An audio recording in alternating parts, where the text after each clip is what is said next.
Hi friends, ஒரு குட்டியாக shopping vlog பார்க்கலாம் வாங்க. மாப்பும் அதுக்கப்புறம் வந்து தொடப்பும் அதெல்லாம் வாங்கலாம்னு சொல்லிட்டு போயிருந்தோம்.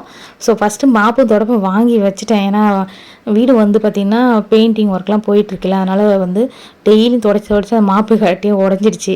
டெய்லியும் ஒரு 20 நாளாகவே தொடச்சிட்டு தான் இருக்கும். ஆல்ட்ரேஷன் ஒர்க் வந்து சின்ன சுவரை இடிக்கிறது இவ்வளோ நாள் போன மாதிரி இருக்குது. அதுக்கப்புறம் வந்து சரி குட்டியாக வந்து நம்ம இதையும் எடுத்துக்கலாம் அப்படின்னு சொல்லிட்டு குன்றத்தூரில் இபி ஆஃபீஸாண்டு தான் இருக்குது. கொஞ்சம் காஸ்ட்லி மாதிரி தான் எனக்கு தோணும்.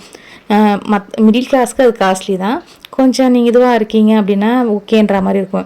நம்ம டிமார்ட்டு அதெல்லாம் கம்பேர் பண்ணும்போது பார்த்திங்கன்னா இந்த பாக்ஸ் எல்லாமே ரேட் அதிகமாக இருக்க மாதிரி எனக்கு ஒரு ஃபீலு. யாரெல்லாம் இங்கே குன்றத்தூர்லேருந்து போய் பார்த்துருக்கீங்க எனக்கு கமெண்ட் பண்ணுங்கள். இந்த பாக்ஸ்லாம் பாருங்கள், நம்ம வந்து பிளாஸ்டிக் தான், அது 80 rupees போட்டிருக்காங்க. 3 பீஸ் 80 rupees கிடையாது, ஒரு பீஸ் 80 rupeesன்னு நினைக்கிறேன். அந்த மாதிரிலாம் போட்டிருக்காங்க. அதுக்கப்புறம் வந்து பார்த்திங்கன்னா இந்த டப்பர் வேறு மாதிரி இருக்கிறது அது எல்லாமே வந்து பார்த்திங்கன்னா 120 அப்படி தான் போட்டிருக்காங்க. இது சிங்கு கழுவு ப்ரஷ்ஷை வந்து பார்த்திங்கன்னா 30 rupees. இந்த வைப்ஸ்லாம் வந்து பார்த்திங்கன்னா 70லாம் அவ்வளோலாம் ஒர்த்து கிடையாது. ஒரு 50 நான் 30 rupees தான் ஒன்று எடுத்தேன். அது கொஞ்சம் சிம்பிளாக தான் இருந்தது. சரி பரவாயில்ல சொல்லிட்டு எடுத்தேன். அதுக்கப்புறம் டஸ்ட்பின்னு எல்லா திங்ஸுமே இருக்குது, ஆனால் கொஞ்சம் காஸ்ட்லியாக இருக்க மாதிரி தான் இருக்குது. விலை வந்து கம்மின்ற மாதிரி எனக்கு தோணலை.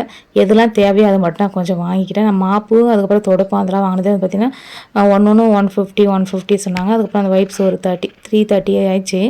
அதுக்கப்புறம் இங்கே வந்து பார்த்திங்கன்னா பிரியாணி செய்கிற டபரா, அதுக்கப்புறம் வந்து இட்லி பாத்திரம், அதுக்கப்புறம் வந்து தண்டவாளத்தில் வரும் பார்த்திங்களா அந்த தோசைக்கல், அதுக்கப்புறம் சப்பாத்தி தேய்க்கிற அந்த கட்டை, அது எல்லாமே 80 rupees அந்த மாதிரி தான் ரேட்லாம் போட்டிருந்தாங்க.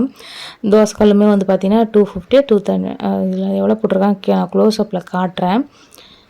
அதுக்கப்புறம் பிக்கி பேங்க்லாம் இருந்தது, அதுவும் 80 rupees அந்த மாதிரி ரேஞ்சில் தான் இருந்தது. அதுக்கப்புறம் வந்து பிளாஸ்டிக் முறம் அதெல்லாம் வந்து பார்த்திங்கன்னா கொஞ்சம் ரேட் அதிகமாக தான் இருந்ததுன்னு நினைக்கிறேன். சின்ன மரமே 50 ரூபா போட்டிருக்காங்க. பெரியசு வந்து பார்த்திங்கன்னா 80 rupees அந்த ரேஞ்சில் தான் போட்டிருந்தாங்க. உங்களுக்கு குட்டியாக வந்து ஷாப்பிங் மாதிரி விண்டோ ஷாப்பிங் மாதிரி காமிச்சிருக்கேன். இந்த வீடியோ பிடிச்சா மறக்காமல் சப்ஸ்கிரைப் பண்ணுங்கள். Bye friends.